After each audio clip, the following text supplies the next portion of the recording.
সামনের দিনে এটা হবে না, এবং ফায়ার ড্রিল যেন আরো ফলপ্রসূ হয়, কার্যকর হয়, সে ব্যাপারে সবাই সচেষ্ট হবে। আমি প্রফেসরকে তার মূল্যবান বক্তব্য দেওয়ার জন্য অনুরোধ করছি, আপনারা তার বক্তব্য মনোযোগ সহকারে শুনবেন। ধন্যবাদ সবাইকে। আসসালামু আলাইকুম, সবাই ভালো আছেন? যাক, আমরা ফায়ার সার্ভিস থেকে আসছি এই যে একটা ডিল করানোর জন্য, আপনাদের ডিলের জন্য আমাদের যে মহড়া, ডিল মানে কি একটা মহড়া করছি। কেন করা হচ্ছে এটা আমাদের আপনাদের কর্তৃপক্ষ বলছেন যে নিজের সেফের জন্য যদি অনাকাঙ্ক্ষিত কোনো দুর্ঘটনা ঘটে, আপনাকে দুর্ঘটনা ঘটে, আমরা যেন নিরাপদে সেফ জোনে চলে আসতে পারি, সেফটি জোনে সেফ জোনে চলে আসতে পারি। উদ্দেশ্য হলো আপনার যান, আপনার যেন আপনার জীবনটা যেন রক্ষা হয়, ঠিক আছে?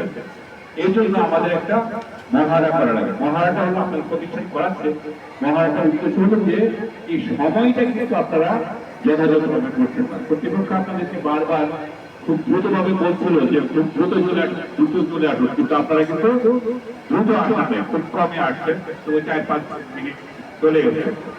আমরা যেন সর্বোচ্চ 2.5 মিনিটের মধ্যে 2 থেকে 2.5 মিনিটের মধ্যে যেন আমরা চলে আসতে পারি, ঠিক আছে? এই বিষয়টা আমাদের মাথা মধ্যে রাখতে হবে। আপনারা সবাই এদিকে তাকান, যারা যারা আজকে ডিলের অংশগ্রহণকারী যারা আছেন, আপনারা আছেন, এরা হয়তো ডিলের অংশগ্রহণকারী না, সেই জন্য আমি আপনাদেরকে বলছি, ঠিক আছে? তো আপনারা এই বিষয়টা মাথায় রাখতে হবে।